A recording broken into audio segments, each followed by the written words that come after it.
पुस्तक कक्षा 6 सामाजिक विज्ञान का नई किताब का सलूशन लेकर आ चुके हैं। तो चलिए बिना टाइम खराब किए अध्याय 4 क्या बताती हैं हमें किताबें और खबरें, ठीक है, खबरें। तो चलिए बिना टाइम खराब किए इसी का अध्याय 1 अर्थात ऑब्जेक्टिव क्वेश्चन लेकर आ चुके हैं। तो सबसे पहला ऑब्जेक्टिव क्वेश्चन आपसे पूछा गया है, वैदिक काल में सोम शब्द का एक अर्थ यह भी था, क्या था? तो पौधों का नाम। इसके बाद क्वेश्चन नंबर दूसरा रहेगा, सबसे प्राचीन वेद ऋग्वेद हो जाएगा। इसके बाद अगला दिया गया है तीसरा, किस वृक्ष की छाल पर लिखी पांडुलिपि कश्मीर में पाई गई थी? तो यहाँ पर भुर्ज इसका राइट आंसर हो जाएगा। इसके बाद आपका क्वेश्चन नंबर 3 के बाद आया क्वेश्चन नंबर 4। क्वेश्चन नंबर 4 में पूछा गया है, नीचे दिए गए चित्र में महापाषाण कब्रों से लोहे का कौन सा सामान मिला है? तो यहाँ पर कुल्हाड़ी मिली है, क्या मिली है? कुल्हाड़ी इसका राइट आंसर हो जाएगा, बी इसका राइट आंसर। इसके बाद आता है question number 5 objective question, Asamiya Gujarati, Hindi, Kashmiri और सिंधी भाषाएं थी। तो यहाँ पर कहाँ थी? तो भारत की थी। कहाँ की हैं? भारत की हैं। इस प्रकार आपका क्वेश्चन आंसर कंप्लीट हो जाता है 5 बार। चलिए बिना टाइम खराब किए अब देखते हैं क्वेश्चन नंबर 6। क्वेश्चन नंबर 6 में आपसे पूछा गया है, रिक्त स्थानों की पूर्ति कीजिए। तो पहला खाली स्थान आपसे पूछा गया है, महापाषाण कब्रें बनाने की प्रथा लगभग 300 साल पहले की हुई। इसके बाद दूसरा हो जाएगा खाली स्थान, चरक ने अपनी गिनती में दांत, हड्डियों के जोड़ और शरीर की हड्डियों को जोड़ हड्डियों की संख्या 360 बताई थी।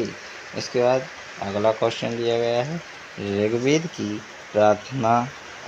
प्रार्थनाओं में भजनों और गंगा, यमुना, सरस्वती नदियों का उल्लेख किया गया है। इस प्रकार क्वेश्चन खाली स्थान तीसरा कंप्लीट होता है। चौथा देखेंगे, शिलाखंड प्रस्तार खंड चट्टान नाम से जाने जाते हैं। इस प्रकार जाते थे। इस प्रकार क्वेश्चन खाली स्थान चौथा कंप्लीट होता है। 5वां देखेंगे, प्रसिद्ध वैद्य चरक ने चिकित्सा शास्त्र पर चारक संहिता नाम की किताब लिखी है। एक खाली स्थान 5वां कंप्लीट हो जाता है। अब क्वेश्चन नंबर 6 आपने देख लिया था। 7 देखेंगे, सबसे प्राचीन वेद कौन सा है तथा इसकी रचना लगभग कितने वर्ष पूर्व हुई थी? तो सबसे प्राचीन वेद ऋग्वेद है और इसकी रचना लगभग 3500 साल वर्ष पूर्व हुई थी। इस प्रकार क्वेश्चन 7वां कंप्लीट हो जाता है। अब देखने वाले हैं क्वेश्चन नंबर 8। तो क्वेश्चन नंबर 8 में आपसे पूछा गया है, सूक्त से क्या आशय है? तो यहाँ पर ऋग्वेद में 1000 से ज़्यादा प्रार्थनाएं हैं जिन्हें सूक्त कहा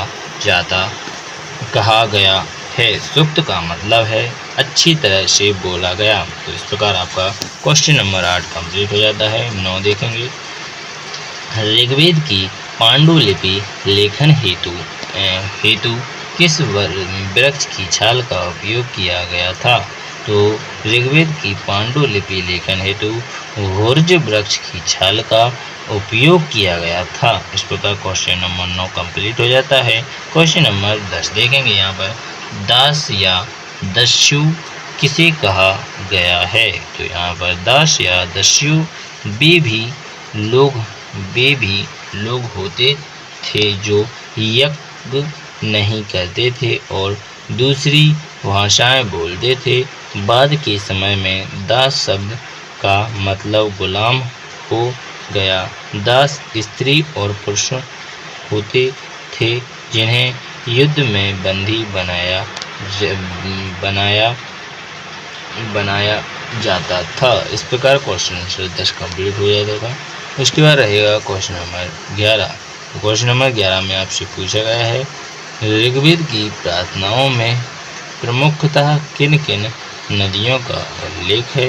तो ऋग्वेद की प्रार्थनाओं में मुख्यतः सरस्वती, सिंधु और उसकी सहायक नदियाँ का उल्लेख है। तो इस प्रकार क्वेश्चन नंबर 11 कंप्लीट हो जाएगा। 12 देखेंगे, महापाषाणों के निर्माण के लिए लोगों को किस प्रकार के कार्य करने पड़ते थे।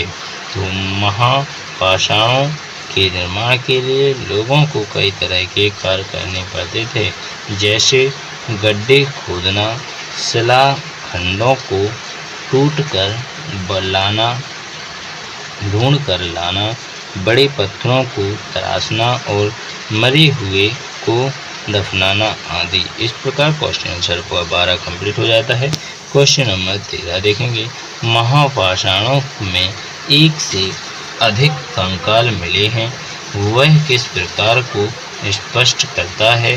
कभी कभी महापाषाणों में एक से अधिक कंकाल मिले हैं, वे इस बात को स्पष्ट करते हैं कि शायद एक ही परिवार के लोगों को एक ही स्थान पर अलग अलग समय पर दफनाया गया था। इस प्रकार क्वेश्चन आंसर 13 कंप्लीट हो जाता है। 14 देखेंगे, इनाम गांव में पुरातात्विदों को किन किन खाद्यान्नों के बीच मिले हैं, उनके नाम लिखिए। तो यहाँ पर एनाम गांव में पुरातात्विद को गेहूँ, जौ, चावल, बाजरा, दाल, मटर और तिल के बीज मिले हैं। इस प्रकार क्वेश्चन आंसर 14 कंप्लीट हो जाता है। 15 देखेंगे, 15वां क्वेश्चन में लिखा है, लोगों की सामाजिक स्थिति की असमानताओं को किस प्रकार जाना जाता था।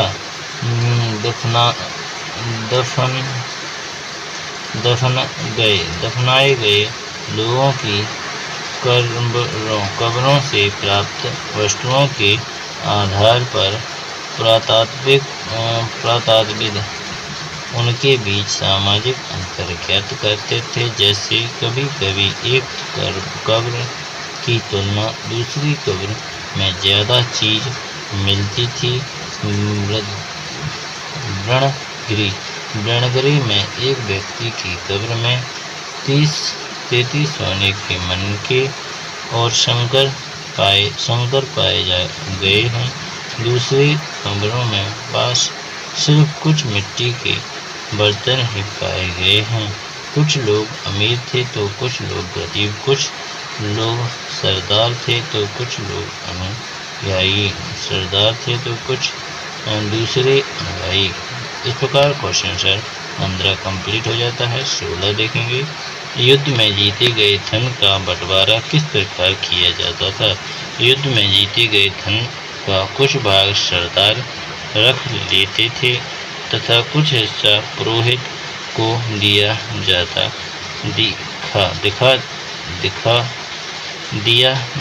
था। शेष धन आम लोगों में बांट दिया जाता था। कुछ धन यज्ञ करने के लिए भी प्रयुक्त होता था। इस प्रकार क्वेश्चन आंसर 16 कंप्लीट हो जाता है।